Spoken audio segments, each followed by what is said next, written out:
రాయి సమయంలో దేవుని యొక్క వాక్యాన్ని ధ్యానిస్తున్న ముందుగా మనం ఎప్పుడు ఆన్లైన్లో ఎలా ప్రకారంగానే దేవుని వాక్యాన్ని ధ్యానిస్తున్నట్లుగానే కార్యక్రమాన్ని నడిపిస్తున్నట్లుగానే మన కార్యక్రమాన్ని నడిపిస్తున్నాం. మొట్టమొదట ప్రార్థనతో ప్రారంభించాం. పరిశుద్ధమైన దేవ, గవర్నమెంట్ తండ్రి, మీ పాదములకు వందనాలు ప్రభావ స్తోత్రాలు చెల్లిస్తున్నాం. నాయన ఇచ్చినటువంటి మంచి సమయాన్ని బట్టి ప్రభావ మీకు వందనాలు స్తోత్రాలు. ఆదివారం దినాన్ని మా భక్తులను అనుగ్రహించారు, మీకు వందనాలు నాయన. ఇదిగో తండ్రి, ఈ సమయంలో మేము ప్రభావ నాయన దేవా ఈ ఆదివారం దినాన్ని వాక్యాన్ని ధ్యానిస్తూ నాయన మీతో సహవాసం చేయాలని ఆశపడుతున్నాం. ప్రభావ మీ సహాయం దయచేయండి. ఈ ఆదరణ ప్రభావ మాకు అనుగ్రహించడం ప్రార్థన చేస్తున్నాను. జ్ఞాపకం చేస్తుంది కనిపించండి ప్రభావ. ఇంటిన బిడ్డలందరినీ మీరు కనిపించి మీ నామాన్ని మహింపరుచుకున్నాను. తోడైండి, నడిపించున్నాను. యేసు క్రీస్తు నామంలో నుంచి నాకు ఆమేన్. ఈ సమయంలో మనం దేవుని వాక్యంలో నుంచి రెస్పాన్సిబిలిటీ ఉత్తర ప్రతినిధులుగా 142వ కీర్తన మొదటి నుండి ఆఖరి వరకు 7 వచనాలు ఉన్నాయి. 7 వచనాలు మనం చదువుకుందాం. నేను ఒకటి చదువుతాను, మరలా మీరు ఒకటి చదవాల్సిందిగా మనం చేస్తున్నాం. నేను ఎలుగెత్తి యెహోవాకు మొరలిడుచున్నాను, ఎలుగెత్తి యెహోవాను బ్రతిమలాడుకొనుచున్నాను.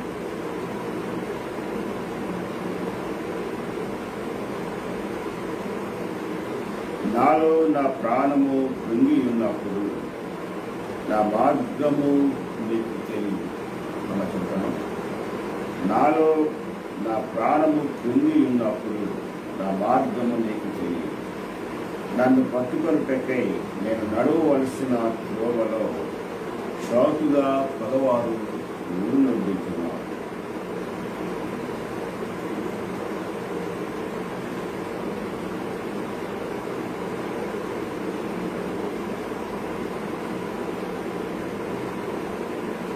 యెహోవా, నీకే నేను మొర్రపెట్టుచున్నాను. నా ఆశ్రయ దుర్గము నీవే.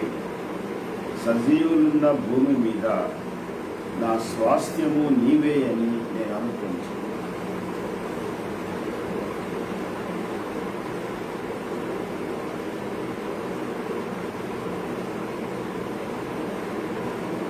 ఆఖరి వచనం అందరం కలుసుకుంటున్నాం.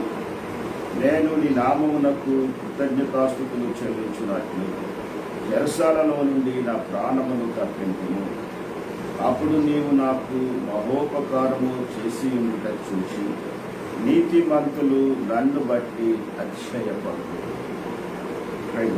అన్నింటిలో దేవుని వాక్యము వాక్యాన్ని బట్టి దేవునికి స్తోత్రాలు చెల్లిస్తున్నాను. ఈ సమయంలో పిల్లల మనకి ఆఫరింగ్స్ ఉన్నాయి. దయచేసి ఆఫరింగ్స్ తీసుకుంది. ఎలా ప్రకారంగానే నేను ఎవ్రీ సండే ఆఫరింగ్స్ కోసం వచ్చి అనౌన్స్ చేస్తూ ఉంటాను. తెలుసు ఖచ్చితంగా దయచేసి దేవుని మార్గాలు తెలిసినప్పుడు అందులోకి రావడానికి ఈ ఆఫరింగ్స్ అన్నీ ఇంతకాలంలో దాచిన ఆఫరింగ్స్ అన్ని ఒకేసారి తీసుకొచ్చి మందిరానికి ఇవ్వాల్సిందిగా మనం చూస్తున్నాం. ఎందుకంటే మందిరంలో చాలా అవసరాలు ఉంటాయి. మాత్రం దయచేసి గుర్తుంచుకోవాల్సిందిగా అనుకుంటున్నాను. ఎందుకంటే మీకు తెలుసు మందిరం యొక్క ప్రాముఖ్యత, ఆ విషయాలు జ్ఞాపకం చేసుకొని ప్రాముఖ్యత దర్శనం భాగాన్ని తీసుకొని వచ్చి మందిరం ఇవ్వండి. మందిరంలోకి ఏమి కానుక ఇవ్వాలని ఆశపడుతున్నారో అవన్నీ కూడా తీసుకొచ్చి ఇవ్వండి. Okay, thank you very much. ఈ సమయంలో చిన్న ప్రార్థన చేస్తాను. ఆఫీస్లో వాళ్ళు వందనాలు మీరు ఇచ్చినటువంటి ఆఫీస్ బట్టి తీసుకుంటారు. సంస్థానం బిడ్డలు మిమ్మల్ని ప్రేమించి వారు తీసుకొచ్చారు. ప్రభావం మీకు వందనాలు. ఎందుకంటే మీరు వారిని ఆశీర్వదించడం బట్టి ప్రభావైనా మీ బిడ్డలు తండ్రి ఎంతో ప్రేమతో అనుకుంటే ప్రభావైనా ఈ మందిరానికి వారు తీసుకొచ్చిన కానుకలు బట్టి మీరు తీసుకొచ్చారు. జీవించండి. మందిరకు రాబోయే దినాల్లో సంపూర్తిగా అవసరమైన రీతిగా ప్రభావ మీరు వాడుకొనవలసిందిగా మనం చూస్తున్నాం. మహిమ పొందండి. దానికి సహాయం దయచేసి నడిపించున్నాం. యేసు క్రీస్తు నామములో అడుగుతున్నాం. ఆమేన్, ఆమేన్, ఆమేన్. ఈ సమయంలో అనౌన్స్మెంట్స్ ఉన్నాయి. దయచేసి ఈ అనౌన్స్మెంట్ విషయాలు చెప్పాలని ఆశపడుతున్నాను. నేను ఒక మాట చెప్పాలని చెప్పాలంటే ఇది నాకు ఆఖరి ప్రసంగం మీ యొక్క ఏరోజీ సంఘంలో నాకున్నటువంటి టైం ప్రకారంగా నేను డిజైన్ చేసిన తర్వాత నాకు టైం ప్రకారంగా జూన్ 22 వరకు నా టైం ఇది. ఎందుకంటే నేను వచ్చిన ఏరోజీలో దేవుని సేవకులుగా కాపరిగా జాయిన్ అయ్యేటప్పుడు నాకు ఒక లెటర్ ఇచ్చారు, కొన్ని నిబంధనలు కూడా చెప్పారు. అందులో ప్రాముఖ్యమైనటువంటిది, నేను వెళ్ళిపోయినా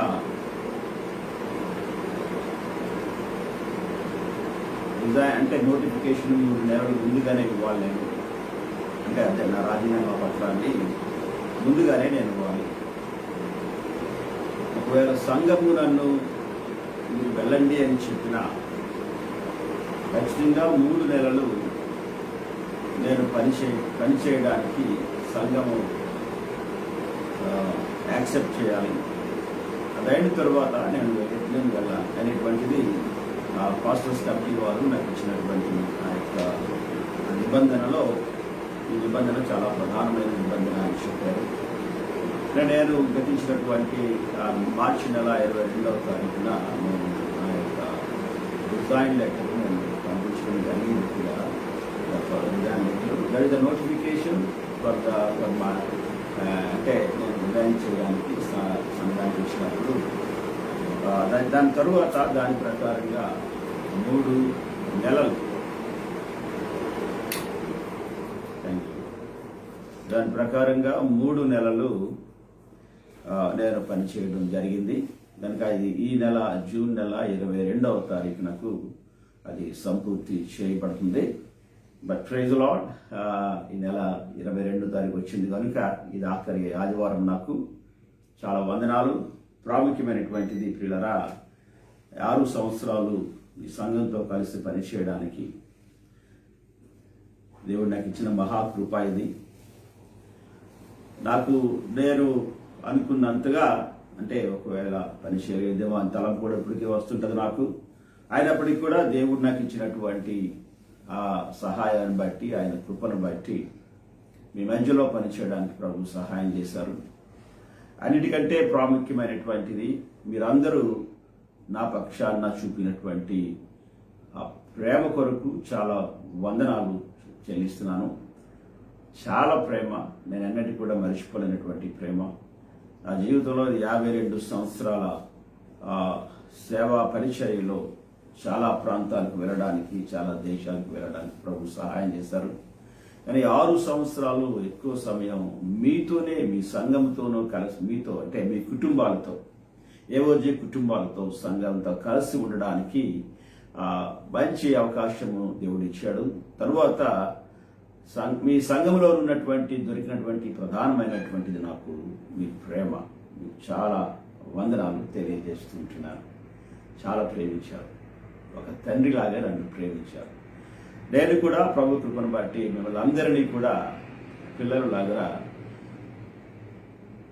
దేవుడు నాకు అప్పగించినటువంటి బిడ్డలు అనేటువంటి ఆలోచనతో మిమ్మల్ని అందరినీ ఆ విధంగా చూడడానికి, మీతో సహవాసము, పరిచయము కలిగి ఉండడానికి ప్రభు నాకు ఇచ్చినటువంటి ఈ మంచి అవకాశాన్ని బట్టి నేను దేవునికి స్తోత్రాలు చెల్లిస్తుంటున్నాను.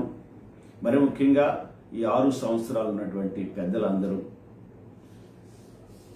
నాతో కలిసి నన్ను ప్రేమించి, నన్ను గౌరవించి, నన్ను బహుగా ఆనర్ చేసి ఏఓజీలో, చర్చ్లో కొనసాగిపోవడానికి నాకు సహకరించినటువంటి పెద్దలందరికీ వందనాలు చెల్లిస్తున్నాను. సహకరించినటువంటి అంటే సహకరించలేని వారు ఉన్నారా అనేటువంటి ఆలోచన కాదు పిల్లరా. ప్రతి ఒక్కరు ప్రైజ్ ది లార్డ్ నాకు సహకరించారు ప్రభు పరిచర్యలో. కొన్ని సమయాల్లో చిన్న ఉంటాయి. అది అవన్నీ కూడా ఒక లెక్కలోకి ఏమాత్రం కూడా రావు, ఏమాత్రం కూడా. బట్ ప్రైజ్ ది లార్డ్, ఓవరాల్గా పరిచర్య చేయడానికి, దేవుని వాక్యాన్ని వినికిడిలో అంటే యవనస్తుల మధ్యలో కానీ వారిలో కానీ చెప్పడానికి మీరు ఇచ్చినటువంటి ఆ మంచి ప్రోద్బలాన్ని బట్టి లేకపోతే ఆ యొక్క ఎంకరేజ్మెంట్ బట్టి మీకు వందనాలు స్తోత్రాలు చెల్లిస్తున్నాను. అలాగే చాలా మంది స్త్రీలు దేవుని కృపను బట్టి బిడ్డలందరూ ఆల్మోస్ట్ ఎక్కువ మంది డాడీ అని పిలుస్తూ మీ ప్రేమను కుమార్తెల వలె నాకు పంచారు. చాలా సంతోషం పిల్లరా. నేను నా భార్య కలిసి కొన్ని సమయాల్లో మేము మాట్లాడుకునేటప్పుడు యోజీలో ఉన్నటువంటి ప్రేమ చాలా అధికమైనటువంటి సంతోషం మాకు కలుగుతూ ఉంటుంది. ఆయా సమయాల్లో మేము కలిసి కూర్చొని మాట్లాడుకున్నటువంటి దినాలు చాలా ఉన్నాయి. మీ ప్రేమను ఒకసారి జ్ఞాపకం చేసుకుంటూ ఈ మధ్యకాలంలో అయినట్లయితే మీ ప్రేమను మరి ఎక్కువ మేము జ్ఞాపకం చేసుకున్నాం. దాన్ని బట్టి మీ అందరికీ మీ అందరికీ నా వందనాలు తెలియజేస్తున్నాను. అదే సమయంలో యవనస్తులైనటువంటి పిల్లలు చక్కగా నన్ను చాలా మంది పాస్టర్ గారు అని పిలవరు, కొద్దిమంది పాస్టర్ గారు అని పిలుస్తారు. కానీ but most of the young kids చాలా మంది యవనస్తులైన పిల్లలు, ఆడపిల్లలు కానీ మగ పిల్లలు కానీ అంకుల్ అంటూనే చాలా అంటే ఆ స్పిరిచువల్ క్లోజ్నెస్లోకి రావడానికి నిజంగా చాలా సంతోషం. అది మీరు అలా చూపించినటువంటి ఆ ప్రేమ కొరకు మీకు కూడా నా వందనాలు తెలియజేస్తున్నాను. And the rest of the men side కూడా, పురుషుల వైపు కూడా చాలా మంది యవనస్తులైన బిడ్డలు నన్ను అంకులను పిలవడం, లేకపోతే పెద్దలైన వారు ఎంతో చక్కగా పాస్టర్ గారు అని పిలిచి మంచిగా మాట్లాడేటప్పుడు కానీ, మీ గృహ దర్శనాలకు వచ్చినప్పుడు కానీ మీరు చూపించినటువంటి ప్రేమ అతి విస్తారము పిల్లరా. ఆ ప్రేమను కొలవలేను, లేకపోతే మాటలతో నేను చెప్పలేను. ఈ విధంగా మీరు నన్ను ప్రేమించి ఒక అంటే కాపరిగా మీ దగ్గర 6 సంవత్సరాలు పనిచేయడానికి మీ ప్రేమను బట్టి నేను మీకు ఎంతో వందనాలు తెలియజేస్తున్నాను. Thank you very much. నా కొరకు కూడా మీరు ప్రార్థన చేయండి. నా బిడ్డల కొరకు, నా కుటుంబం కొరకు ప్రార్థన చేయండి. ఇంతవరకు చాలా సమయాల్లో ప్రార్థన చేశారు. ఎవ్రీ సాటర్డే నా కొరకు ప్రార్థన చేశారు. 6 సంవత్సరాల్లో ఎన్ని శనివారాలు వచ్చాయో నాకు తెలుసు. ప్రతి శనివారం కూడా అన్ని శనివారాల్లో నా కొరకు అంత ప్రార్థన చేశారు. మీ అందరికీ వందనాలు. మరొక ప్రత్యేకత ఏంటంటే ఈ యొక్క 6 సంవత్సరాల్లో ఏవోజీ చర్చి పాస్టర్గా రావడానికి దేవుడు ఇచ్చినటువంటి ఈ యొక్క ప్రత్యేకతను, ఈ యొక్క అనుభవాన్ని బట్టి అనుభవంలో ఉన్నటువంటి ప్రత్యేకత ఏంటంటే ఎక్కువ రాత్రులు మందిరంలో ఉండి ప్రార్థించడానికి ప్రభు నాకు సహాయం చేశారు. ఎక్కువ రాత్రులు, మోర్ దెన్ 200 నైట్స్, ఇంకా ఎక్కువే ఉంటుంది, ఇంకా రాంగ్, అది ఇంకా ఎక్కువే ఉంటుంది. బట్ నాకు తలకు వచ్చినప్పుడల్లా మందిరంలోకి వచ్చేవాడిని. మందిరంలో రాత్రంతా ప్రభు దగ్గర ఉండి ఆ వరల్డ్ మ్యాప్ వేసుకొని, స్టీల్ ప్లాంట్ యొక్క 12 సెక్టర్ల మ్యాప్ మనకుంది, మీకు తెలుసు, అది వేసుకొని ప్రార్థన చేసేవాడిని. నిజంగా ప్రభు మహాకృప విధంగా సహాయం చేశారు. అది నాకు నిజంగా నా ఆత్మీయ జీవితంలో, నా ప్రార్థనా జీవితంలో ప్రాముఖ్యమైనటువంటిది. అలాగా ప్రార్థించడానికి అవకాశం అది అనుగ్రహించినటువంటి పెద్దలకు కానీ, మీకు కానీ అందరికీ కూడా ప్రభు నామంలో వందనాలు తెలియజేస్తుంటున్నాను. Thank you very much. ఈ సమయంలో పిల్లరా ప్రార్థన చేసుకుందాం ఒకసారి. ఇంకా మీతో నాకున్నటువంటి సంబంధాన్ని చెప్పాలనే ఆశ ఉంది నాకు. కానీ ప్రసంగం చేసే సమయం ఇది, ఆన్లైన్లో ఉంటున్నాం. అదే సమయంలో చర్చిలో ఉన్నట్లయితే వేరుగా ఉండేది. బట్ ప్రైజ్ లార్డ్, దేవునికి స్తోత్రం. ఈ విషయంలో మీ అందరికీ మరొకసారి ప్రభు నామంలో వందనాలు తెలియజేస్తుంటున్నాను. చిన్న ప్రార్థన చేసుకుందాం ఈ సమయంలో. ప్రాముఖ్యమైనటువంటి ప్రార్థన ఈ సమయంలో మన సంఘం కొరకు, తరువాత నా కొరకు కూడా మీరు దయచేసి ప్రార్థించండి. ఈ సమయంలో చిన్న ప్రార్థన చేసుకున్న తర్వాత వాక్యంలోకి వెళ్దాం. మనం ప్రార్థన చేసుకుందాం. పరిశుద్ధమైన దేవా, ఘనమైన తండ్రి, మీ పాదములకు వందనాలు ప్రభా, స్తోత్రాలు చెల్లిస్తుంటున్నాం. Thank you lord. మీరు కూడా ప్రార్థించండి.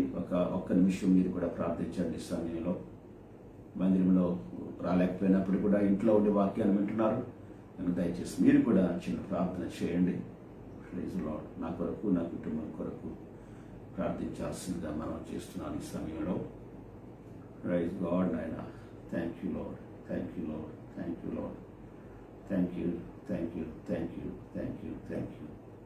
కనికరించారు, మీకు స్తోత్రాలు చెల్లిస్తుంటున్నాం. పరిశుద్ధమైన తండ్రి, మీ పాదములకు వందనాలు, స్తోత్రాలు చెల్లిస్తున్నాను నాయన.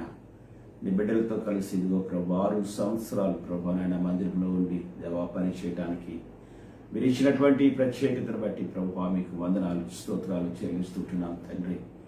ఇది కేవలం మీ కృప నాయన, నీ బిడ్డలు చూపించినటువంటి విస్తారమైనటువంటి ఆ ప్రేమ కొరకు మీకు వందనాలు స్తోత్రాలు చెల్లిస్తుంటున్నాం. పరిచర్యలో మీరు ఇచ్చినటువంటి మంచి ఫలమును బట్టి ప్రభు మీకు వందనాలు తండ్రి, స్తోత్రాలు చెల్లిస్తుంటున్నాం తండ్రి. దేవా నాయన మీకు వందనాలు. మీ కృప గొప్పది ప్రభు నాయన, మీ కృప గొప్పది. ఈ సమయంలో ప్రభు తండ్రి నాయన మందిరం కొరకు ఏఓసి కుటుంబాలన్నిటి కొరకు మీ సన్నిధిలో నేను ప్రార్థన చేస్తున్నాను. అన్ని సెక్టర్స్లో సెక్టర్ 1 మొదలుకొని ప్రభు నాయన 12 సెక్టర్లో వరకు ప్రభు తండ్రి, అలాగే నాయన అటు దేశపత్రిపాలెం ప్రభు అటు పరవాడ వరకు నాయన ఉన్నటువంటి సంఘ బిడ్డలు, ఇటు కూర్మన్పాలెం వడ్లపూడి ప్రభు తండ్రి నాయన ఇటు వరకు ఉన్నటువంటి బిడ్డలు ప్రభు, ఇటు అగరంపూడి వరకు ఉన్నటువంటి బిడ్డలు ప్రభు దేవా మీకు వందనాలు తండ్రి, స్తోత్రాలు చెల్లిస్తున్నాం. ఈ బిడ్డలందరూ బట్టి మీ పాదములకు వందనాలు. అన్ని కుటుంబాల్లో ఈ ప్రత్యేకమైనటువంటి దీవెన ప్రభు, నీ ఆశీర్వాదం ప్రభు నాయన బిడ్డలకు అనుగ్రహించండి. రాబోయే దినాల్లో ప్రభు నాయన శక్తివంతమైనటువంటి సంఘంగా ప్రభు తండ్రి, విశాఖపట్నంలో బలమైనటువంటి శక్తివంతమైనటువంటి సంఘంగా ప్రభు నాయన మీ చేతుల మీదుగా ఆశీర్వదించబడి ప్రభు అనేక ఆత్మలను సంపాదించేటువంటి సంఘముగా, కుటుంబాలుగా నీ బిడ్డలను చేయండి ప్రభు. మీకు వందనాలు స్తోత్రాలు.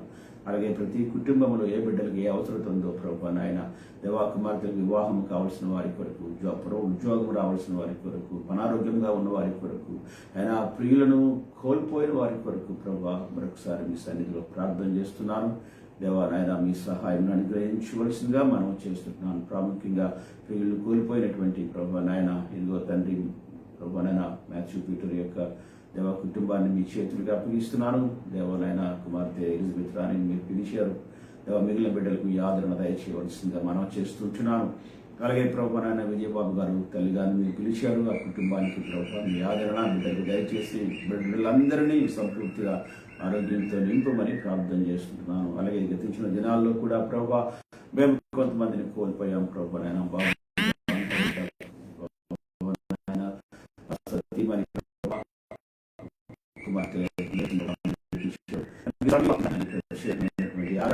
దీవెన ప్రభాతాన్ని నాయన మీ సహాయము ఆ బిడ్డలకు ముగ్గురికి దయచేయమని ప్రార్థన చేస్తుంటున్నాను. అలాగే ప్రభా బాబు డేవిడ్ని మీరు పిలిచారు తండ్రి, దేశపత్రిపాలెం ప్రభా వాళ్ళ మామగారిని కూడా మీరు పిలిచారు. దేవా ఈ సమయంలో ఆ కుటుంబాన్ని మీ చేతులకు అప్పగిస్తున్నాను. పరిశుద్ధుడా మీ పాదములకు వందనాలు వందనాలు వందనాలు. నాయన కుమార్తె మేరీని ఆ బిడ్డలను ప్రభా నాయన, అలాగే ప్రభా మేరీ తల్లి గారిని ఆ తల్లి గారి యొక్క సంతానాన్ని ప్రభా నాయన దేవా ప్రభా మీరు దీవించమని ప్రార్థన చేస్తూ ఉంటున్నాను. Thank you. అలాగే ప్రభా పరవాడలో ఉన్నటువంటి బాబు మోజెస్ ప్రభా తండ్రి, తన కుటుంబంలో కూడా కొంతమందిని కోల్పోయారు బాబు తండ్రి నాయన. వాళ్ళు కూడా వారి స్వంత రక్త సంబంధులైన బిడ్డల్ని కోల్పోయారు. ఆ బిడ్డల కొరకు కూడా నేను ప్రార్థన చేస్తున్నాను. వారికి కూడా ఆదరణ దయచేయండి ప్రభా. మీకు వందనాలు తండ్రి, స్తోత్రాలు చెల్లిస్తుంటున్నాను. ఈ సమయంలో ప్రభా నాయన మీరు మహిమ పొందండి. ప్రాముఖ్యమైనటువంటి రీతిగా వాక్యాన్ని ఈ సమయంలో ధ్యానిస్తూ ఉంటుండగా ఈ సహాయం అనుగ్రహించమని మీరు మహిమ పొందమని యేసుక్రీస్తు నామములో అడుగుచున్నాము తండ్రి. ప్రభా నాయన ఈ సమయంలో మనకు రుచి బిడ్డలిచ్చినటువంటి కానుకలు బట్టి ప్రభా మీకు స్తోత్రాలు చెల్లిస్తున్నాము. కానుకలను దీవించిన ఆయన మహిమ పొందండి. మందిరానికి ఈ సమయంలో చాలా కానుకలు అవసరం ప్రభా. చాలా నెలల నుంచి నాయన అనుకున్నంతగా ప్రభా నాయన మందిరం యొక్క ఆయన తల్లి ఫైనాన్స్ తగ్గింది ప్రభా. మీ కృపదయ చేసి మళ్ళా తిరిగి ప్రభా కానీ నాయన ఫైనాన్స్ అభివృద్ధి పొందడానికి మీ కృపదయ చేయండి. మీరు మహిమ ఘనత ప్రభావం పొందండి. యేసుక్రీస్తు నామములో అడుగుచున్నాము తండ్రి. ఆమేన్ ఆమేన్ ఆమేన్. Praise the Lord. ప్రియరా ఈ సమయంలో దేవుని వాక్యంలో నుంచి కొన్ని ప్రాముఖ్యమైనటువంటి మాటలు మనం విందాం. ఈ దినాన్ని దేవుని యొక్క వాక్యంలో నుంచి ఒక 3 ప్రాముఖ్యమైనటువంటి వృక్షాల కొరకు మనం, వృక్షాలు అంటే చెట్లు అందాం, బట్ వృక్షాల కొరకు మనం ధ్యానం చేద్దాం. 3 ప్రాముఖ్యమైనటువంటి వృక్షాల కొరకు బైబిల్లో మొదటి వృక్షం చూద్దాం ఈ సమయంలో. ఆ మొదటి వృక్షము, కానీ వృక్షాల గురించి మొదటి వృక్షము సింధూర వృక్షము అనేటువంటి మాట. ఆ సింధూర వృక్షం గురించి కొన్ని విషయాలు పరిశీలన చేద్దాం. ఈ సింధూర వృక్షం ఎక్కడ పెరుగుద్ది, ఎలా పెరుగుద్ది, ఆ సింధూర వృక్షం హిస్టరీలోకి వెళ్తే మనకి టైం ఎగిరిపోతుంది మనకి. అందుకని సింధూరు వృక్షం యొక్క ప్రాముఖ్యమైనటువంటి అంటే ఎందుకంటే నేను చెప్పేది ఆశీర్వాదకరమైనటువంటి వృక్షాలు అని చెప్పాను, ఆశీర్వాదకరమైన చెట్లు అని చెప్పాను కనుక ఆ చెట్లలో దాగినటువంటి ఆశీర్వాదాన్నే మనం పరిశీలన చేద్దాం ఈ సమయంలో. చూడండి ఒకసారి ఈ చెట్టు గురించి మనం చూసినట్లయితే ఈ చెట్టు గురించి యెషయా గ్రంథము 61వ అధ్యాయము, యెషయా గ్రంథము 61వ అధ్యాయము, మర్చిపోయాను, యెషయా గ్రంథము 61వ అధ్యాయము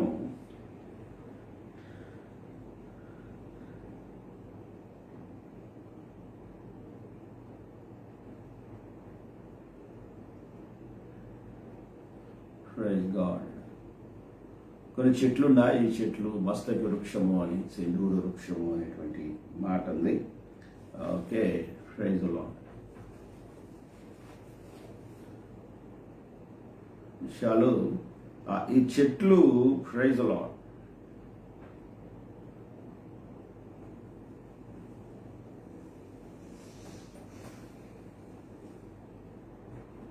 ఆమేన్ ఆమేన్ ఆమేన్ ఆమేన్.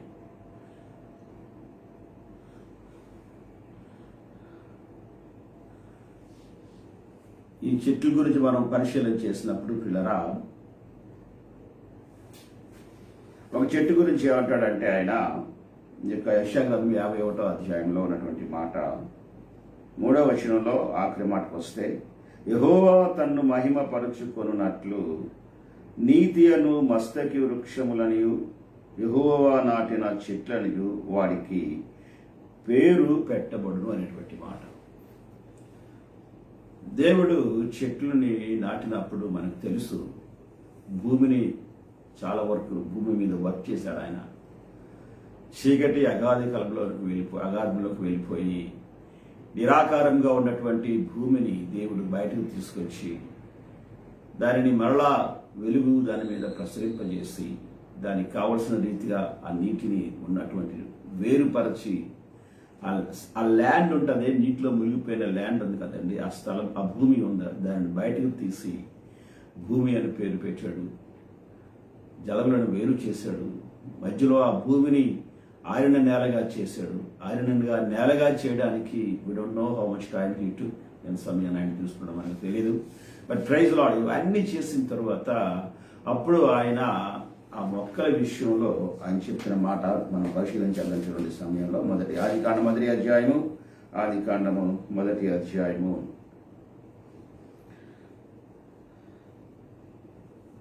10వ వచనంలో ఉన్నటువంటి మాట, దేవుడు ఆరిన నేలకు భూమి అని పేరు పెట్టెను, జలరాశికి ఆయన సముద్రములని పేరు పెట్టెను, అది మంచిదని దేవుడు చూచాను. అదైన తర్వాత దేవుడు గడ్డిని విత్తనములనిచ్చు చెట్లను భూమి మీద తమ తమ జాతి ప్రకారము తమలో విత్తనములు గల ఫలమిచ్చు ఫలవృక్షములను భూమి మొలిపించునుగాక అని పలుకగా ఆ ప్రకారం ఆయన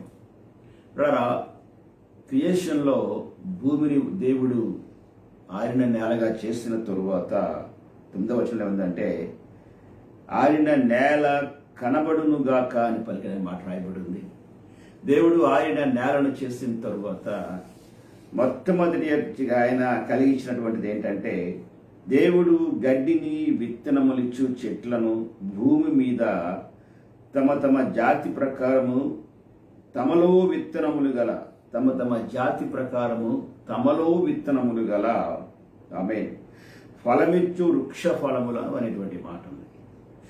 భూమి మొలిపించునుగాక అన్నాడు. నాటలేదు, భూమే మొలిపించింది. Praise lord. ఫలమిచ్చే వృక్షాలు అనగా దేవుని యొక్క సృష్టిలో ఈ వృక్షాలు చాలా ప్రధానమైనటువంటివి. ఫలమిస్తాయి. ఆ చెట్లు కూడా ఆ సీజన్స్ అనేటువంటివి ఏర్పాటు చేయబడ్డాయి. ఆ చెట్లు కూడా ఆ సీజన్లోనే ఆ కాపు కాస్తాయి. ఆ సీజన్ దాటిపోయి కాపు కాయలు ఏమాత్రం కూడా. కొన్ని సమయాల్లో సీజను ఒకవేళ కొంచెం లేట్ అయినప్పటికీ కూడా, but season is very important for the tree. ఫలము ఫలించడానికి, ఫలము రావడానికి. కనుక వృక్షాలు దేనికి గుర్తాయా అంటే ఫలం ఇచ్చేటువంటివి. మీరు ఫలించుటకును మీ ఫలము నిలిచి ఉండుటకు అనేటువంటి మాట మాట్లాడతారు దేవుని వాక్యం లోపల. కనుక వృక్షాలు ఫలించేటువంటివి. కనుక ఈ వాక్యం ఎంత చక్కని మాట చెప్పాడంటే దేవుడు గడ్డిని విత్తనములిచ్చు చెట్లను ఇంకా భూమి మీద తమ తమ జాతి ప్రకారము తమలో విత్తనములు గల ఆమె చూసారా అండి. విత్తనాలు చెట్లో ఉన్నటువంటి ప్రాముఖ్యత ఏంటంటే ప్రతి ఫలం ఉంటుంది, ఆ ఫలమే దాని విత్తనం. Praise lord. Most of the trees ఉన్నటువంటి లక్షణం ఏంటయ్యా అంటే అదొక ఫలం కాస్తుంది. ఆ ఫలం ఏంటనే తర్వాత కుళ్ళిపోయి పడిపోవడం అనేటువంటిది కాదు ఆ మాత్రం కూడా. ఆ ఫలమే విత్తనము. Praise lord. మళ్ళా తిరిగి ఆ ఫలంలో నుంచి మళ్ళా తిరిగి మొక్కలు వస్తూ ఉంటాయి. కొన్ని సమయాల్లో మొక్కల దగ్గర కొన్ని చెట్లు ఆ యొక్క కాయలు పండిపోయిన తర్వాత పడిపోతే, ఒకవేళ అవి కుళ్ళిపోతే చచ్చిపోతే పిల్లరా, ఎస్ ఆ యొక్క లోపల ఆ టెంకలు ఉంటాయి, లేకపోతే విత్తనాలు ఉంటాయి, దాంట్లో నుంచి తిరిగి మళ్ళా మొక్కలు వస్తాయి. అంటే దేవుడు ఈ మొక్క విషయం లోపల he created the tree like that. నోటి మాటతో ఈ మాట చెప్పాడు దేవుడు, మనిషిని చేతితో చేశాడు ఆయన కంప్లీట్గా. కానీ మొక్క విషయం వచ్చినప్పటికీ చాలా జాగ్రత్తగా చేశాడు.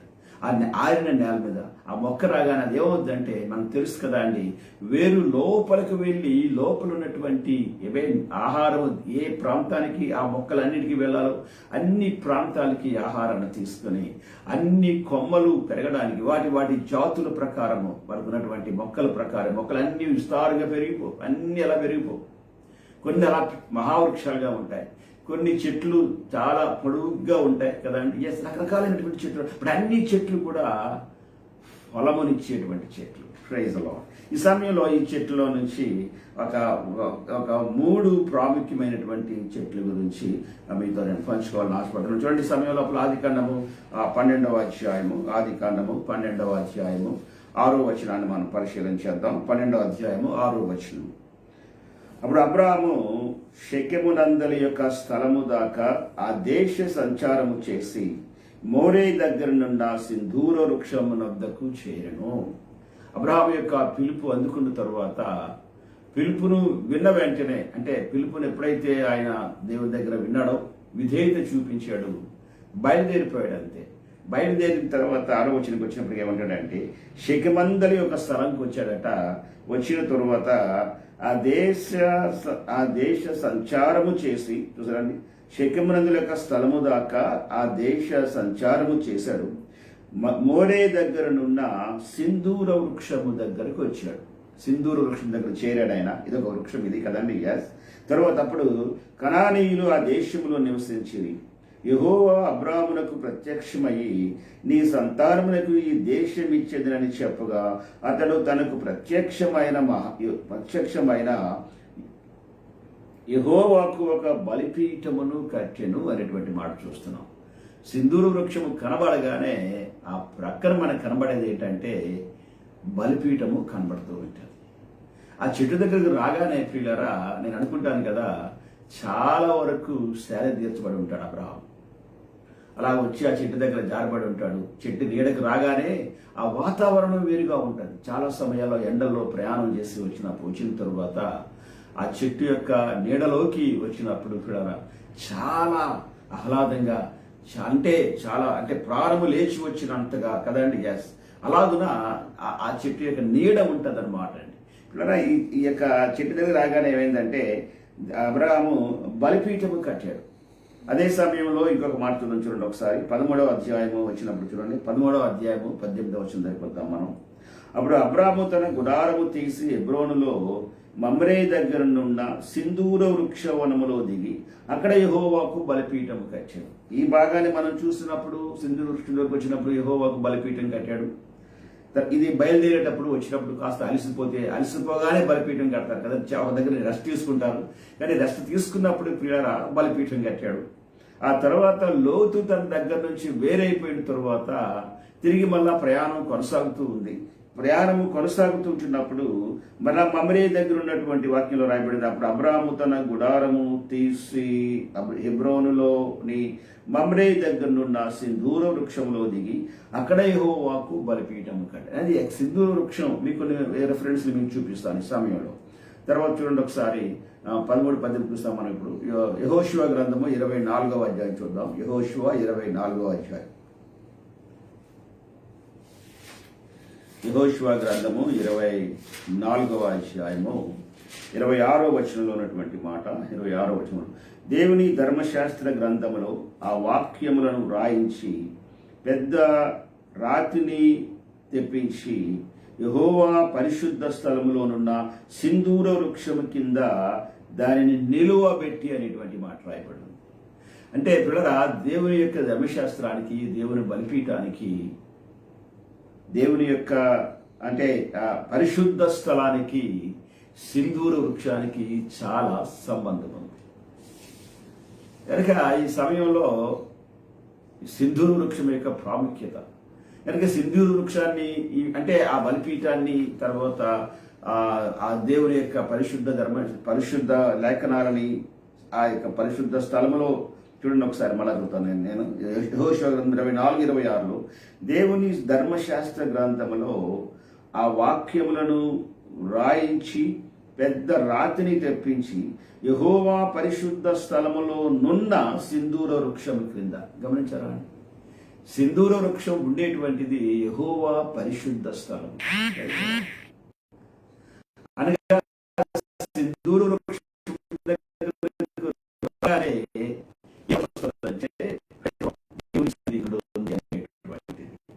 సింధూర వృక్షం దాని చుట్టూ దేవుని యొక్క సన్నిధి. ఆమేన్, ఆమేన్, ఆమేన్, ఆమేన్. కనుక అందుకనే సింధూర వృక్షం యొక్క ప్రాముఖ్యత దేవుని వాక్యం లోపల చాలా ప్రత్యేకంగా వ్రాయబడింది. అలసిపోయాడు, బయలుదేరాడు. దేవుని యొక్క అబ్రాహాము దేవుని యొక్క మాట విన్నాడు. మాట విని విధేయతను అనుసరించి మా మాట ప్రకారంగా బయలుదేరి వచ్చిన తర్వాత ఒక చెట్టు దగ్గర రాగానే, సింధూర వృక్షం దగ్గర రాగానే, ఇలా జారబడగానే ప్రైజ్ ది లార్డ్, దేవుని యొక్క ప్రసన్నత, దేవుని యొక్క ప్రెజెన్స్ ఏమైందంటే సన్నిధి ఆ ప్రాంతంలో కనబడింది. ఆగిపోయాడు అంతే. ఇక కనబడిన వెంటనే అక్కడ బలిపీఠానికి కట్టాడు. కొన్ని సమయాల్లో అదే విధంగా చూసారా, మనం ప్రార్థన చేసేటప్పుడు కానీ, లేకపోతే ఆరాధన చేసేటప్పుడు కానీ, దేవుని వాక్యాన్ని బోధించేటప్పుడు కానీ, ఏదైనా ఒక వాక్యం మన హృదయానికి తాకిందంటే మనం ఏమంటామంటే అలా మౌనంగా కూర్చోవడం లేదా నిద్రపోవడం మనం చేయలేము. ఏమాత్రం కూడా హృదయమునకు తాకగానే మన లోపలే పైకి చెప్పలేకపోయినా ప్రైజ్ ది లార్డ్ అనుకుంటాం, హల్లెలూయా అనుకుంటాం. కొన్ని సంఘాల్లో గట్టిగా అరుస్తారు, హల్లెలూయా చెప్తారు. కొన్ని సంఘాల్లో గట్టిగా చప్పట్లు కొడతారు. మరి కొన్ని సంఘాల లోపలే దేవునికి వందనాలు చెల్లిస్తారు. మరి కొన్ని సమయం లోపల ఆ వాక్యము తాకగానే మనకు దుఃఖం వచ్చేస్తూ ఉంటుంది. ఎందుకంటే దేవుని యొక్క praise the lord, the presence అన్నమాట. పిల్లరా, సింధూర వృక్షము దేనికి సాదృశ్యం అంటే దేవునితో ఉన్నటువంటి సంబంధానికి సాదృశ్యం. ఇదిగా రాయబడింది ఇక్కడ. యెహోవా పరిశుద్ధ స్థలములోనున్న సింధూర. యెహోషువ గ్రంథం 24:26 వచనం లోపల ధర్మశాస్త్ర గ్రంథంలో వాక్యము యెహోవా పరిశుద్ధ స్థలములోనున్న సింధూర వృక్షం క్రింద దాన్ని నిలవబెట్టి జనులందరితో ఇట్లా ఏమన్నాడు, ఆలోచించుడి, యెహోవా మనతో చెప్పిన మాటలన్నీ ఈ రాతికి వినబడెను గనుక అది మన మీద సాక్షిగా ఉండును. మీరు మీ దేవుని విసర్జించిన ఎడల అది మీ మీద సాక్షిగా ఉండును. ఆమేన్. గమనించారా అండి? అప్పుడు యెహోషువ ప్రజలను తన స్వాస్థ్యములకు వెళ్ళనాంపారు. పిల్లల, ఈ యొక్క సింధూర వృక్షం దగ్గరికి వచ్చిన తరువాత యెహోషువ పలికినటువంటి మాట ఏంటంటే చూడండి ఒకసారి. యెహోవా ఆలోచించుడి. Praise the Lord. అంటే సింధూర వృక్షము కిందకు రాగానే ఏం జరుగుతుందంటే మన ఆలోచనలో మార్పు వస్తుంది. Praise the lord. సింధూర వృక్షానికి మన ఆత్మీయ జీవితానికి ఉన్నటువంటి సంబంధం, ఆ సింధూర వృక్షాన్ని దగ్గరికి రాగానే పిల్లరా ఆలోచనలో మార్పు కలిగింది. ఆలోచనలో ఎవరికి? అబ్రాహాము. వెంటనే బలిపీఠానికి. ఎందుకంటే లోపల ఆలోచనలో ఎలాంటి మార్పు కలిగిందంటే దైవ సంబంధమైన ఆలోచన, దేవుని కొరకైన ఆలోచన, దేవునితో ఉండాలనేటువంటి ఆలోచన, దేవునిలో పెరగాలనేటువంటి ఆలోచన, దేవునితో కలిసి తన జీవితాన్ని కొనసాగించాలనేటువంటి ఆలోచన, పరిశుద్ధత కొరకు ప్రయాసపడాలనేటువంటి ఆలోచన, ఆత్మలో పెరగాలనేటువంటి ఆలోచన. Praise God. అన్ని కూడా దేవుని కొరకు ఏదైనా చెయ్యాలి అనేటువంటి ఆలోచన. అందుకని ఏం జరిగిందంటే ఇవన్నీ జరగడానికి పాత నిబంధన గ్రంథంలో రాయబడిన ప్రకారంగా బలిపీఠము కట్టబడాలి. ఎక్కడ కట్టబడాలి? సింధూర వృక్షం కింద కట్టబడాలి. ఆమేన్, ఆమేన్, ఆమేన్. అందుకని సింధూర వృక్షం గురించి ఆ సమయాల్లో నేను చదువుతున్నప్పుడు నేను ఆత్మలో చాలా ఎక్కువ ఆనందిస్తుంటాను. మీరు కూడా ఆ సమయం లోపల కొన్ని ప్రాంతాలు నేను కొన్ని రిఫరెన్స్లు నేను తీసుకున్నాను, కానీ ఎక్కువ తీసుకోలేదు. మీరు ఒకవేళ ఇంటి దగ్గర ఆ సింధూర వృక్షం గురించి రిఫరెన్స్ మీకు కనబడితే అండర్లైన్ చేసుకొని దాని గురించి మీరు ఆలోచిస్తే ఇంకా లోతైనటువంటి ఆత్మ సంబంధమైన విషయాలు దేవుడు మీకు తెలియజేస్తాడు. ప్రైజ్లో కనుక సింధూర వృక్షం అనేటువంటి మాట మీద గురించి మనం ఈ సమయంలో పరిశీలన చేస్తున్నాం. ఇంకో మాట ఏమంటాడంటే, అది మీ మీద సాక్షిగా ఉండును, మీరు దేవుణ్ణి విసర్జించిన యెడల అది మీ మీద సాక్షిగా ఉండును. అది మన మీద సాక్షిగా ఉండును. దేవుణ్ణి విసర్జిస్తే మీ మీద సాక్షిగా ఉండును అనగా మనస్సాక్షికి సంబంధించినటువంటి మన మనసు లోపల కొన్ని సమయాల్లో దేవుడిని వదిలిపెడితే ఎవరికి తెలియదు మనం దేవుడిని వదిలిపెట్టాం అన్నటువంటి సంగతి కదండి. అంతరంగంలో ఇండర్ మ్యాన్ ఉంటాడు, లోపల అంతరంగంలో ఉన్నటువంటి పరిస్థితి ఏ మనిషికి మనకి ఏ వ్యక్తికి తెలియదు. కనుక ఈ సమయంలో మస్తకి వృక్షం యొక్క ప్రాధాన్యత ఏంటంటే, నేను దేవునితో ఎలాగ ఉండగలిగాను అనేటువంటిది నేర్చుకోవడానికి ఈ వృక్షము చాలా వరకు ఉపయోగపడుతుంది అనేటువంటి మాట. కనుక కొన్ని మాటలు మస్తక వృక్షం గురించి చెప్పాను. ఎందుకంటే ఈ దినాన్ని ఇంగుడు చెట్ల గురించి గబగబా చెప్పాలని ఆశపడుతున్నాను. తర్వాత క్షమించండి, సింధూర వృక్షం గురించి చెప్పాను. తర్వాత ఇంకో చెట్టు చూడండి సమయం లోపల కీర్తన గ్రంథము 1వ కీర్తన 3వ వచనంలో ఒక మాట చూడండి ఒకసారి. 1వ కీర్తన 3వ వచనంలో ఉన్నటువంటి మాట చూద్దాం. మరొక ట్రీ గురించి చూద్దాం ఈ సమయంలో. అతడు నీటి కాలువల యోరను నాటబడినదై ఆకువాడక తన కాలమందు ఫలమిచ్చు చెట్టు వలె ఉండును, అతడు చేయనదంతయు సఫలమగును. కీర్తన 1వ కీర్తన 3వ వచనంలో మరొక చెట్టును మనం చూస్తున్నాం. ఈ చెట్టు ఏంటయా అంటే నీటి కాలువల యోరను నాటబడిన చెట్టు. ఆమేన్, ఆమేన్, ప్రైజ్ ది లార్డ్.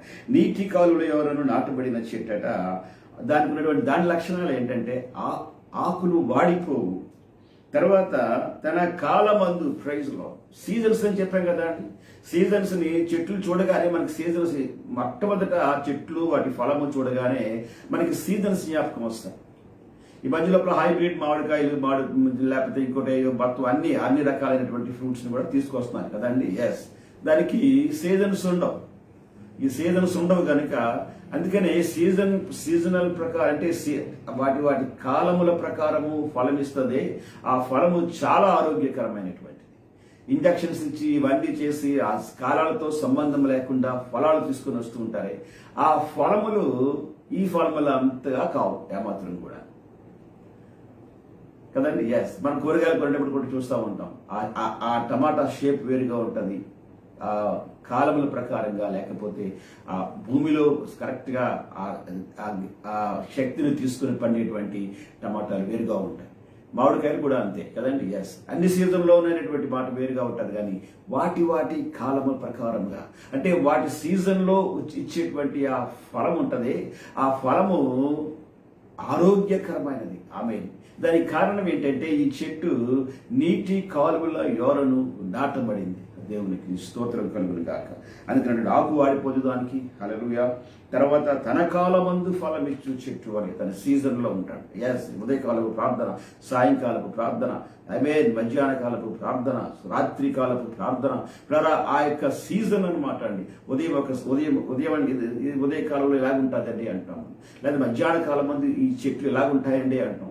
మరి కొన్ని చెట్లు రకరకాలు ఉదయకాలంలో ఒకలా స్పందిస్తాయి కొన్ని చెట్లు, మధ్యాహ్న కాలంలో ఒకలా స్పందిస్తాయి కొన్ని చెట్లు, అలాగే రాత్రి కాలంలో ఒకలాగా స్పందిస్తాయి చెట్లు. పిల్లరా అలాగున ఆ సీజన్ ఉంటుంది. మన ఆత్మీయ జీవితానికి ఈ చెట్టు ఎంత ప్రాముఖ్యమైనదంటే నీటి కాలువల యోరను నాటబడింది కనుక ఆకువాడిపోక నీరు వాక్యానికి సాదృశ్యం. మనము ప్రైజ్ లార్డ్ ఈ చెట్టును ఒకసారి మనం పరిశీలన చేస్తే మనము కూడా వాక్యము వారను నాటబడ్డమంటే వాక్యముతో సంబంధము కలిగి ఉండడానికి. ఆమేన్. వాక్యాన్ని ధ్యానించినప్పుడు వాక్యాన్ని పరిశీలన చేసినప్పుడు మొట్టమొదట చేయాల్సినటువంటి పని ఏంటంటే ఈ వాక్యము నా లోపల నివసించబడునుగాక అనేటువంటి మాట. ఈ మధ్యకాలంలో దేవుని సేవకుడు నాతో మాట్లాడుతూ అన్నాడు. ఏమన్నాడంటే, సేవకుడా, నేను తెల్లవారుజామున 4:30, 4 ఆ ప్రాంతంలో నా ప్రార్థనా స్థలం ఉంటుంది, ఒక స్థలం మా ఇంట్లో. ఆడికి నేను వెళ్ళిపోతాను అని చెప్పాడు. ఆడికి వెళ్ళి ప్రార్థన ప్రారంభించే ముందు అడుగుతాడట, మొట్టమొదట తాను పరిశీలించుకుంటాడు, తర్వాత తాను క్లీన్ చేసుకుంటాడు, పరిశుద్ధపరుచుకుంటాడు. అది అయిన తర్వాత ఏమంటాడంటే ప్రార్థనలోనే ఎంత చక్కని మాట చెప్పాడంటే, మొట్టమొదట నేను కూర్చున్నటువంటి నా ప్రార్థనా గదిలోకి నేను దేవుని యొక్క మహిమను నేను ఇన్వైట్ చేస్తానని చెప్పాడు. దేవుని యొక్క సన్నిధిని నేను ఇన్వైట్ చేస్తానని చెప్పాడు. పరిశుద్ధాత్మ ప్రభువుని ఇన్వైట్ చేస్తానని చెప్పాడు. పరిశుద్ధాత్మ శక్తిని ఇన్వైట్ చేయడం కాదు, పరిశుద్ధాత్మ ప్రభువుని ఇన్వైట్ చేస్తానని చెప్పాడు. దేవా, పరిశుద్ధాత్మ దేవా, నా యొక్క ఈ ప్రార్థనా స్థలము చిన్నది నాయన, ఈ ప్రార్థనా స్థలంలోకి రండి బాబు అని ఇన్వైట్ చేస్తాడట. ఈ ప్రార్థనా స్థలంలోనికి రండి నాయన ఆమె. ఆ తరువాత తన ప్రార్థన ప్రారంభిస్తాడు. పిల్లరా, ఈ చెట్టు తాలూకా ప్రాముఖ్యత ఏంటంటే, అద్భుతమైన సంగతి ఏంటంటే, ఆకు వాడిపోదు. ఆమె ఏ సీజన్ వచ్చినప్పటికి కూడా ఆకు మన ఇంటి దగ్గర మన ప్రక్క లోపల రోడ్డు ప్రక్కలో చాలా చెట్లు ఉంటాయి కదండి. కొన్ని కాలాల్లో ఆకులు ఆ సీజన్ లోపల రాలిపోతూ ఉంటాయి. ఎందుకంటే అది ఆకు రాల్చు కాలము అంటారు. దానికి కూడా కాలం పేరు పెట్టారు. ఏమైందంటే ఆ చెట్టే మనకి ఆ కాలానికి పేరు చెప్తుంది. ఆకు రాల్చు కాలము. పాడైపోయినటువంటి ఆకులన్నీ కూడా ఎండిపోయిన ఒకసారి ఆకులన్నీ తొలగిపోయిన తర్వాత తిరిగి మళ్ళా ప్రైజ్ లార్డ్ న్యూ లీవ్స్ అన్నమాట. పాత ఆకులు రాలిపోతూ ఉంటాయి, మళ్ళా కొత్త ఆకులు రావడం అంటే దాని అర్థం ఏంటంటే ఆ చెట్టు లోపల ఉన్నటువంటి ఆ శక్తి ఏంటో తెలియచేయబడతాయి. కొన్ని సమయాల్లో కొన్ని చెట్లు ఎండిపోయినట్టే కనబడతాయి, కానీ ఆ చెట్టు లోపల ఉన్నటువంటి ప్రాణం చాలా గొప్పది. ఒకసారి నా చిన్నప్పుడు నాకు తెలుసు, అప్పుడు ఈ యొక్క గ్యాస్ బండ్లు అవి లేవు అక్కడ ఇప్పుడు కూడాను. ఇప్పుడు పాతకాలపు కెరోసిన్ పోసుకొని పంప్ చేసుకొని దాని మీద వండుకునేవారు. అది ఎవరింట్లో ఉంటే పెద్ద గొప్పది, కానీ ఆల్మోస్ట్ అందరూ కూడా కర్రలతోనే వంట చేసుకునేవారు. మా ఇంట్లో మా నాన్నగారు కొన్ని సమయాల్లో రోడ్డు పక్క కొన్ని చెట్లు ఎండిపోయి అలా పడుంటే ఆ చెట్టుల్ని వేలం వేసేవారు. అది నాకు అలాంటి చెట్లు ఏమైనా ఉంటే ఒక వేలం పాటలో దాన్ని పాడేసిన తర్వాత కొట్టించేసి దాన్ని తీసుకొచ్చి ఇంటి లోపల మా ఇంటి దగ్గర మూల ప్రాంతంలో ఆ గదిలోని కట్టెల్ని ఉంచేవాడు. స్టోర్ అనమాట. ఒకసారి మా ఇంటి దగ్గరలోనే ఒక చెట్టు ఉంటే రోడ్డు మీద దాన్ని పాడితే అది కట్ చేసేసారు, తీసుకొచ్చేసారు. నేను ఆయా సమయాల్లో వెళ్ళి ఆ ముద్దు దగ్గర నిలబడి చూస్తూ ఉండేవాడు. ఆ చలికాలం వచ్చినప్పుడు కొంతమంది ఏం చేశారంటే ఆ ముద్దు చుట్టూ లోపల చాలా పెద్ద చెట్టు, అంత పెద్ద చెట్టు, దాన్ని తవ్వి లోపల అంతా కొంచెం హోల్లా చేసి దాని లోపల నిప్పులు పెట్టి వెలిగించారు. తెల్లవారుజామున వచ్చి వాళ్ళు అక్కడ కూర్చొని చలి కాసుకోవడం కోసం నా పని చేశారు. లోపలంతా కాలిపోయింది, కానీ ముద్దు అలాగే ఉంది, మొత్తం అంతా కనిపెట్టుకుంటే వెళ్ళిపోలేదు. అది అయిపోయిన తర్వాత కొద్ది కాలం పోయిన తర్వాత ఎప్పుడు ఆ చెట్టుని అలా చూస్తూ ఉండేవాడు. నాకు అది చూడడం చాలా ఇష్టం, ఎందుకంటే చెట్టు కుట్టినప్పుడు అక్కడే ఉన్నాను నేను. ఆ సామాన్లన్నీ అంటే ఆ కొట్టిన చెట్లంతా ఆ దొంగలన్నీ తీసుకుని వెళ్ళి ఆ స్టోర్ రూమ్లో వేసేటప్పుడు అది అయిన తర్వాత వర్షం పడిన తర్వాత ఒకరోజు పరిశీలన చేశాను నేను ఆ చెట్టుని. ఆ చెట్టుకి చుట్టుప్రక్కల మళ్ళా చిన్న ఆకులు రావడం ప్రారంభించాయి. నేను ఆశ్చర్యపోయాను, కాలిపోయింది చెట్టు, చుట్టుపక్కల ఆకులు రావడం ఏంటి అనేటువంటిది. చిన్నవాడు నాకు తెలియదు, నాకేమాత్రం హై స్కూల్కి ఇంకా వెళ్ళలేదు, ఎలిమెంటరీ స్కూల్ మా మామగారు చదువుతున్నాను. ఒకసారి మా నాన్నగారిని అడిగాను, నాన్న ఇక్కడ చెట్టు ఇలా కాలిపోయింది కదా, చుట్టు ప్రక్కల నుంచి మొక్కలు వస్తున్నాయి ఏంటి ఇవన్నీ, కాలిపోయింది కదా అని అడిగితే మా నాన్న ఏమన్నాడంటే, అరే నాన్న, అది ఎంత కాలిపోయినా చెట్టు అది మహావృక్షం, అది ఏమవుద్దంటే ఏ ప్రాంతంలోని చిన్న పచ్చిదనం ఉన్నా ఖచ్చితంగా అది మళ్ళీ అందులో నుంచి ఫలం అసలు మొక్క వస్తుంది అని చెప్పాడు. సరిగా నాకు అర్థం అవ్వలేదు. తర్వాత చదివినప్పుడు పుస్తకాల గురించి మొక్కల గురించి చదవడం తెలుసు కాబట్టి చదువుకున్నాం. కానీ నేను మారు మనసు పొందిన తరువాత ఆత్మీయ ఫలముల గురించి దేవుని వాక్యాలు వింటున్నప్పుడు, చెట్టుల గురించి ప్రసంగాలు వింటున్నప్పుడు అప్పుడు నాకు అనిపించింది కదా, ఎస్, చెట్టు కాలిపోయినట్టు కనబడుతుంది కానీ కాలిపోద్ది కొన్ని ప్రాంతాల్లో, కానీ ఏ మూలలో ఆ చిన్న పచ్చిదనం ఉన్న ప్రైజ్ లార్డ్ అందులో నుంచి ఆ పచ్చిదనం యొక్క ఫలము బయటకు వస్తుంది. దేవునికి స్తోత్రం కలుగును గాక. ఆకులు బయటకు వస్తాయి ఈ సమయంలో. పిల్లరా, దినాన్ని దేవుడు మాట్లాడుతున్నాడు, నీతో దేవుడు మాట్లాడుతున్నాడు. జాగ్రత్త, నీ ఆత్మీయ జీవితాన్ని కాపాడుకునే బాధ్యత నీది. దయచేసి ఎవ్వరు కూడా నా ఆత్మీయ జీవితాన్ని మీరు కాపాడకపోతే నేనేం చేయలేను బాబు అని ప్రార్థన చేయకండి. ఎందుకంటే ఆత్మీయ జీవితాన్ని కాపాడుకునే బాధ్యత దేవుడు నీకు ఇచ్చాడు. కనురెప్పలకు బాధ్యత ఇచ్చాడు. కంటికి ఏమాత్రం కూడా హాని కలగకుండా ఉండడానికి కనురెప్పలకు దేవుడు ఆ బాధ్యత అప్పగించాడు. ఆ సిస్టమ్ ఎలా చేశాడు ఆయన? కంప్యూటర్ సిస్టమ్ కదా, లోపల ఉన్నటువంటి సిస్టమ్ అంతా అలా తయారు చేశాడు. వెంటనే కంటికి ఏవైనా వచ్చే సమయం లోపల మనకు తెలియకుండానే కనురెప్పలు కాపాడేస్తాయి అంతే. ప్రైజ్లో అలాగని ఆత్మీయ జీవితాన్ని కాపాడుకునేటువంటి బాధ్యత దేవుడు నీకే ఇచ్చాడు. అందుకనే ఈ ఆకువాడ అంటే నీటి కాలువల యోరను నాటబడిన చెట్టు. ప్రైజ్లో ఆకు వాడదు, ఆకు ఏమాత్రం కూడా రాలిపోదు. ఇంకొక మాట ఏముందంటే తన కాలమందు తన కాలాలు తెలుసు, తన కాలమందు ఫలమిచ్చు చెట్టు అనే ఉండును. ఉదయకాలపు ప్రార్థన ఎప్పుడు చేయాలో తెలుసు, సాయంకాలపు ప్రార్థన ఎప్పుడు చేయాలో తెలుసు, ఒంటరి ప్రార్థన ఎప్పుడు చేయాలో తెలుసు. ఇవన్నీ ఎలాగునా వాటిని వెంబడిస్తాము అంటే పిల్లరా, ఆకు వాడక అంటే నీటి కాలువల యోరను నాటబడినప్పుడు, దేవుని వాక్యంతో నీకు సంబంధం ఉంటున్నప్పుడు. దేవుడితో మాట్లాడుతున్నాడు, నిన్ను దేవుడు ప్రత్యేకపరిచాడు, నిన్ను పిలిచాడు, నిన్ను ఏర్పాటు చేశాడు కనుక ప్రైజ్ లార్డ్ నువ్వెప్పుడు కూడా ఆకువాడిపోకుండా ఆమేన్ నీటి కాలువల యోరను నాటబడిన చెట్టు వలె, తన కాలమందు ఫలమిచ్చు చెట్టు వలె ఉండాలి అని చెప్పి ఏమంటాడంటే ఈ వాక్యం లోపల అలా ఉన్నవాడట అతడు చేయనదంతయు సఫలమగును. Praise lord. ఈ సంవత్సర కాలంలో, ఈ పాండమిక్ లో, లేకపోతే ఆఖరి దినాల లోపల దేవుడు మరొకసారి ఒక వాగ్దానం చెప్తున్నాడు. ఆయన మాట ప్రకారంగా వాక్యం దగ్గర నివాసం ఏర్పాటు చేసుకుంటే, వాక్యంతో సంబంధం కలిగి ఉంటే, ఈ ప్రార్థనా జీవితాన్ని కొనసాగించుకుంటే, హల్లెలూయా, దేవుని యొక్క ప్రాముఖ్యమైనటువంటి మాట. Praise lord. నువ్వు చేయదంతే సఫలమగును. దిస్ ఇస్ ద రెండవ చెట్టు గురించి చూసాం. మూడవ చెట్టు అవుతారు చూద్దాం. చూడండి, ఫైనల్ గా ఒక చెట్టు ఉంటుంది. ఆ చెట్టు దగ్గరికి వెళ్దాం మనం.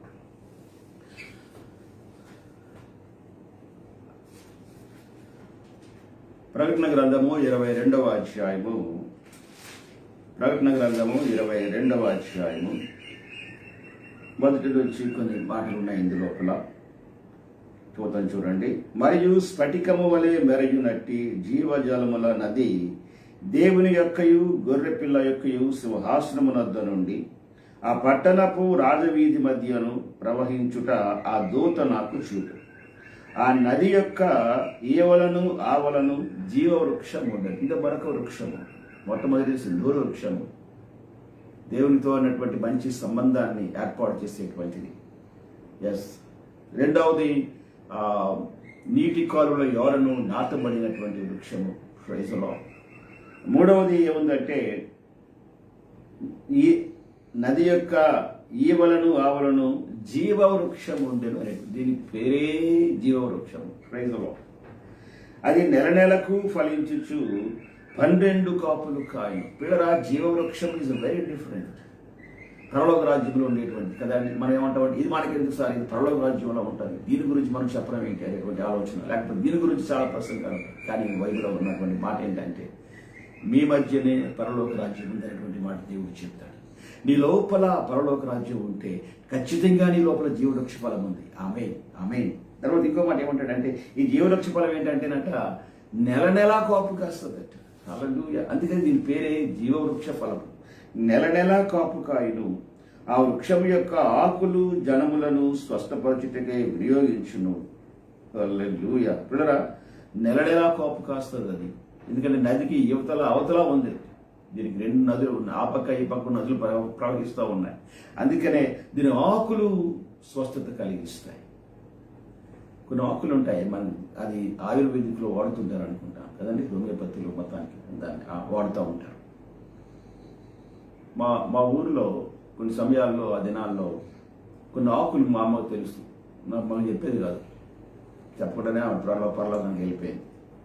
కొంతమందికి చేతి మీద కురుపులు ఆ దినాల్లో అంటే హైజీన్ సరిగా లేకపోవడాన్ని బట్టి ఇవన్నీ కురుపులు ఒకలాగా ఉంటే వాళ్ళు వచ్చి మా అమ్మ దగ్గరకు వచ్చి, అమ్మ మంది ఉంటే వేయండి అమ్మా అని చెప్పి. అలా ఇంటి వెనక ఎదురుకెళ్తే చాలా తుప్పలు ఉన్నాయి. మరి అందులో ఏ ఆకు తెచ్చేదో తెలియదు, కానీ ఆకు తీసిన వెంటనే అక్కడే ఆకు నలిపేసేది బాగా, ఆకు కంటికి కనపడకుండా నలిపేసి తీసుకొచ్చి ఆ పసరంతా ఆ పుల్ల మీద రాసేది. మళ్ళా 2 రోజులు పోయిన తర్వాత మనిషి చెప్పి మళ్ళా వచ్చిన తర్వాత మళ్ళా ఆకు పట్టుకొచ్చి అక్కడ రాసి ఒక 3 సార్లు ఈ చెయ్యి అంతా అంటే దేవుడి యొక్క సృష్టిలో ఔషధాన్ని ఇదంటే అధ్యక్ష ఫలముల గురించి ఏం రాయబడింది అంటే, ఇది ఏం రాయబడింది అంటే, క్షమించండి నేను అన్నాను, కాదు జరిగినటువంటిది ఉన్నటువంటి విషయం ఇది. దీని గురించి ఏం రాయబడిందంటే ఈ యొక్క చెట్టు నెలకు కాపులు కాయును.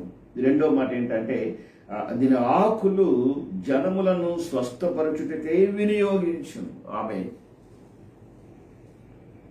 3 ప్రాముఖ్యమైనటువంటి చెట్ల గురించి మనం పరిశీలన చేస్తాం. 3 ప్రాముఖ్యమైన చెట్లు. ఒకటి సింధూర వృక్షం, దేవునితో సంబంధము కలగడానికి సాదృశ్యమైనటువంటి. వెళ్ళగానే సింధూర వృక్షం కనబడగానే రెస్ట్ తీసుకొని బలిపీఠం కట్టేవాడు అబ్రాహాము. అదే సమయంలో యెహోషువ గ్రంథంలో పరిశీలన చేస్తే ఆ సింధూర వృక్షం కింద యెహోవా పరిశుద్ధ స్థలములో ఉన్నటువంటి సింధూర వృక్షం అనే మాట చెప్పారు. అంటే దేవుని సన్నిధికి సాదృశ్యంగా ఉండేటువంటి, దేవుని సన్నిధిని అది వెళ్ళగానే ఆ smell, the God's presence smell మనకు వస్తుంది. Praise the Lord. ఇదంతా చూడగా ఓ praise the Lord, good atmosphere. కొన్ని సమయాలు ఆరాధన చేసిన తర్వాత పాటలు పాడుతున్నప్పుడు భాషలతో ఎవరు చూడమని ఏమాత్రం కూడా భాషల్లో మాట్లాడుతూ, భాషల్లో పాటలు పాడుతూ అలా ఉంటే ఆ కళ్ళు మూసుకుని అలా ప్రభు వైపు చూస్తూ ఉంటే పిల్లరా, దట్స్ వెరీ డిఫరెంట్ అట్మాస్ఫియర్. ఆమేన్. That is the smell of the lord. దేవుని యొక్క వాసన. ఆమేన్. దేవుని సన్నిధి యొక్క వాసన. That smell is very different. Praise the lord. కనుక అది సింధూర వృక్షం యొక్క ప్రాముఖ్యత. రెండవది నీటి కాలువలో ఎవరను నాటబడినటువంటి మొక్క గురించి మనం పరిశీలన చేస్తాం. ఏమే తన కాలం మందు ఫలమిస్తుంది, ఆకు వాడిపోదే. అసలు వాడిపోవడం అనేటువంటిది ఎలాంటి సీజన్లోనైనప్పటికీ కూడా ఆకు వాడిపోదు. Praise the lord. పరిస్థితులు ఎలాగొచ్చినప్పటికీ కూడా, ఎలాంటి పరిస్థితులు ఏర్పడినప్పటికీ కూడా ఆకు వాడిపోదు. ఆమేన్. అది రెండవ మొక్క. మూడవ మొక్కను మనం పరిశీలన చేస్తాం, జీవవృక్ష ఫలము. Praise the Lord. నెల కాపులు కాసేటువంటిది. Every month. ఆమేన్. Not only yearly once, every month. ప్రతి నెల వచ్చినప్పటికీ ఒక న్యూ ఫ్రూట్ ఇస్ దేర్. మనం వచ్చినప్పటికీ మళ్ళీ న్యూ ఫ్రూట్ ఇస్ దేర్. ఇది నా దేవుడితో మాట్లాడుతున్నాడు. సంఘములో నీవు ఇలాగ ఉండాలని ఆశపడుతున్నాడు. నీ సంఘంలో నువ్వు ఇలాగ ఉంటే నీ సంఘము నిన్ను బట్టి ఆమేన్ దీవించబడుతుంది. సంఘం అంటే ఏదో కార్యక్రమాలు చేసుకొని వ్యవహారాడుతూ లెక్క ప్రకారంగా ప్రార్థన అయిపోయిందా, ఇదైపోయిందా, బుధవారం ప్రార్థన అయిపోయింది, శనివారం ప్రార్థన అయిపోయింది, శుక్రవారం ప్రార్థన అయిపోయింది. అది కాదు సంఘం అంటే. సంఘం అంటే నెలకు కాపు కాసేటువంటిది, ఫలాన్ని ఇచ్చేటువంటిది. ఇది నీవు సంఘంలో ఉంటున్నావు. కనుక దేవుని యొక్క ఆశ ఏంటంటే నీవు సంఘములో ఉండి every month father praise God ఆ ఫ్రూట్ కనబడేటట్టుగా నీ ఆత్మీయ జీవితాన్ని పెంచుకుని. కనుక ఈ చెట్టు చాలా ప్రాముఖ్యమైనది. మరొక ఆఖరి మాట చెప్తాను, ఆ చెట్టు చెప్పిన తర్వాత ముగిస్తాను. 3 చెట్లే ఇంపార్టెంట్ అన్నాను. ఈ చెట్టు కొంచెం డిఫరెంట్ చెట్టు ఇది. ఈ సమయంలో మత్తయి సువార్త 21వ అధ్యాయము, మత్తయి సువార్త 21వ అధ్యాయము 18వ వచనం మాట, ఉదయమందు పట్టణమునకు మరలా వెళ్ళుచుండగా ఆయన ఆకలి కొనెను. అప్పుడు త్రోవ ప్రక్కన ఉన్న అంజూరపు చెట్టును చూచి దాని యొద్దకు రాగా దాని యందు ఆకులు తప్ప మరేమీ కనబడలేదు కనుక దానిని చూచి ఇక మెదిరి ఎన్నటికి నువ్వు కాపు కాయకుందువుగాక అని చెప్పాను. తక్షణమే అంజూరపు చెట్టు ఎండిపోయాను అనేటువంటి మాట. ఇప్పుడు ఈ చెట్టు త్రోవ ప్రక్కనే ఉంది. మనుషులందరూ నడుచుకొని వెళ్తా ఉన్నారు, ఆ చెట్టు చూస్తూ ఉన్నారు. చెట్టు కనబడతా ఉంది, ఆకులన్నీ బాగానే కనబడుతున్నాయి. ఓ బ్యూటిఫుల్ అండి బాబు, ఎంత మంచి ఆకులు, ఎంత పచ్చగా ఉందండి చెట్టు అంటున్నారు. కానీ యేసు ప్రభు వారు వచ్చినప్పటికీ ఆ చెట్టు సంగతి అందరికీ అర్థమైంది. ఆ తర్వాత వచ్చేసరికి ప్రభు ఎందుకు వచ్చాడా అంటే ఫలము కావాలని వచ్చాడు. తిందామని చెట్టు, ఫలములు లేని చెట్టు, పచ్చగా ఉన్న చెట్టు, రోడ్డు ప్రక్కనే ఉన్న చెట్టు, అందరికీ బాగా తెలిసిన చెట్టు, అందరి కళ్ళల్లో బాగా కనబడుతున్న చెట్టు. అంటే కనబడుతుంది, మామూలుగా కనబడట్లేదండి, అబ్బా మంచి ఆకులు కలిగినటువంటి చెట్టు. ఆ చెట్టు చూడగానే చాలా సమయంలో చాలా మంది ఎక్సైట్ అయిపోయారు, అబ్బాయి ఎంత మంచి చెట్టు, ఎంత మంచి. అలా ఎవ్రీ డే ఆ చెట్టు గురించి మాట్లాడుతూనే ఉంటారు. అలా వెళ్తున్న వారు, కొత్తవారు కానీ పాతవారు కానీ ఎవరికి ఆ చెట్టు వైపు చూసి బ్యూటిఫుల్ లీవ్స్ అంటారు, అంతే, మంచి చెట్టు అండి అని చెప్పి. యేసయ్య వచ్చినప్పటికీ ఆ చెట్టుకి ఫలము లేదు, ఫలములు లేని చెట్టు. ఫలములు లేకపోతే జరిగినటువంటి విషయం మనకు తెలుసు, శపించబడిన చెట్టు, శపించబడుతుంది. ఈ సమయంలో నేను ముగిస్తున్నాను. ఈ సమయంలో 4 చెట్ల గురించి దేవుని యొక్క ఉదయకాలంలో దేవుడు మనకు బయలుపరిచాడు. 4 చెట్లు మన జీవితంలో ఆఖరి చెట్టు దగ్గర వాళ్ళ ఉండడానికి ప్రయత్నం చేయొద్దు. దేవుడు వచ్చినప్పుడు ఆ ప్రజెన్స్ కనబడాలి ఆయన వచ్చినప్పటికీ. అదే సమయం లోపల నీటి కాలువలు నాటబడిన చెట్టు ఆకు వాడిపోకుండా ఉండాలి. అదే సమయంలో జీవవృక్ష ఫలము చెట్టు, దాని ఆకులు ఆకులు శబ్దం వేరేగా ఉంటుంది కదండి. నీ మాటలు, ఆకులు నీ మాటలకు సాదృశ్యం. నీ మాటలు ఆశీర్వాదకరంగా ఉండాలి. ఆకులు ఔషధాలుగా వాడబడతాయి. ఆరోగ్యమునకు, మనుషుల యొక్క ఆరోగ్యం కొరకు ఆకులు ఉపయోగిస్తారు. నీ మాటలు ఇతరులకు ఆరోగ్యము కలిగించాలి. నీ మాటలు ఇతరుల మనుషుల్ని గుచ్చేసి, పీకేసి, చంపేసేవిగా ఉండకూడదు. ఆ మాత్రం కూడా నీ మాటలు ఇతరులకు ఆదరణ కలిగించాలి. నీ మాటలు ఇతరులకు దీవెన కలగాలి. నీ మాటలు ఇతరులకు మేలు కలగాలి. నీ మాటలు ఇతరులకు ఆదరణ కలగాలి. ప్రైజ్ ఆకు వాడిపోక. ఇంకా ఈ విషయాన్ని జ్ఞాపకం చేసుకుందాం. దేవుడు ఈ విషయాన్ని జ్ఞాపకం చేసుకుందాం. ఒకసారి మనం దేవుడు ఆత్మీయ జీవితంలో తిరిగి బలం పొందుకుందాం. దేవుడు మిమ్మలను దీవించునుగాక. Thank you very much. మరొకసారి మీ అందరికీ వందనాలు చెల్లిస్తున్నాను. మీ అందరికీ వందనాలు. మా కొరకు, మా కుటుంబం కొరకు, బిడ్డల కొరకు ప్రార్థించండి. దేవుడు మిమ్మల్ని దీవించునుగాక. ప్రార్థన చేస్తూ ముగించుకుందాం. పరిశుద్ధమైన దేవా, ఘనమైన తండ్రి, మీ పాదములకు వందనాలు, స్తోత్రాలు చెల్లిస్తున్నాను తండ్రి. దేవా, మీ కృప కొరకు మీకు వందనాలు. ఇదిగో ఈ సమయంలో ప్రభువా నాయన, దేవా మీరు మాకు ఇచ్చినటువంటి వాక్యాన్ని బట్టి ప్రభువా మీకు స్తోత్రాలు చెల్లిస్తుంటున్నాను తండ్రి. దేవా మీ సహాయం దయచేయండి నాయన. బిడ్డలను ప్రభువా మీరు దీవించమని ప్రార్థన చేస్తున్నాను. ఏ బిడ్డలైతే ఈ చెట్ల విషయంలో విన్నారో ప్రభువా నాయన, వాళ్ళందరికీ నీ గొప్ప కృపను, ఆశీర్వాదాన్ని దయచేయమని ప్రార్థన చేస్తుంటున్నాం. మరొకసారి ఈ సమయంలో సంఘాన్ని ప్రభువా మీ చేతిలో పెడుతున్నాను. Thank you very much my father lord. ఈ సంఘంలో ప్రభు 6 సంవత్సరాలు పనిచేయడానికి మీరు నాకు ఇచ్చినటువంటి మంచి నాయన అవకాశాన్ని బట్టి మీకు స్తోత్రాలు చెల్లిస్తున్నాను. Thank you lord. నాయన ప్రతి పని ప్రభు తండ్రి నాయన దేవా నీ దగ్గర ప్రభు దాచబడింది ప్రభు, మీకు స్తోత్రాలు తండ్రి. Thank you very much my lord. నాకు ప్రభు ఈ మందిరానికి సేవ చేయడానికి నాయన, ఈ వాక్యాన్ని అందించడానికి ప్రభు తండ్రి నాయన దేవా మీరు ఇచ్చినటువంటి మంచి నాయన అవకాశాన్ని బట్టి మరొకసారి మీకు స్తోత్రాలు చెల్లిస్తున్నాను. అలాగే ప్రభు బిడ్డలకు కూడా నాయన సేవకులైన నన్ను ప్రేమించడానికి వారికి ఇచ్చిన అవకాశాన్ని బట్టి ప్రభు మీకు స్తోత్రాలు చెల్లిస్తున్నాను. Thank you Lord. These Lord నాకును సంఘానికి మధ్యలో ప్రభు నాయన such a wonderful healthy relation ప్రభు నాయన మీరు అనుగ్రహించినందుకు మీకు స్తోత్రాలు చెల్లిస్తున్నాను. మీకు వందనాలు. మీరు మహిమ, ఘనత, ప్రభావం పొంది దీవించమని యేసునామములో అడుగుచున్నాము తండ్రి. ఆమేన్. తండ్రి అయిన దేవుని యొక్క ప్రేమ, కుమారుడైన యేసు ప్రభువు వారి యొక్క కృప, పరిశుద్ధాత్మ యొక్క అన్యోన్య సహవాసము ఎప్పుడునూ ఎల్లప్పుడూ మనందరికి తోడై ఉండి నడిపించును గాక. ఆమేన్. మీ అందరికీ వందనాలు చెల్లిస్తున్నాను. ఈ సమయంలో మా కొరకు ప్రార్థించండి. దేవుని యొక్క ఆశీర్వాదము మీ మీద, మీ బిడ్డల మీద, మీ కుటుంబాల మీద, మీ ఫైనాన్స్ మీద, మీ అన్ని సమస్యల మీద దేవుని సహాయము మీకు తోడుగా ఉండి నడిపించును గాక. ఆమేన్. Thank you very much.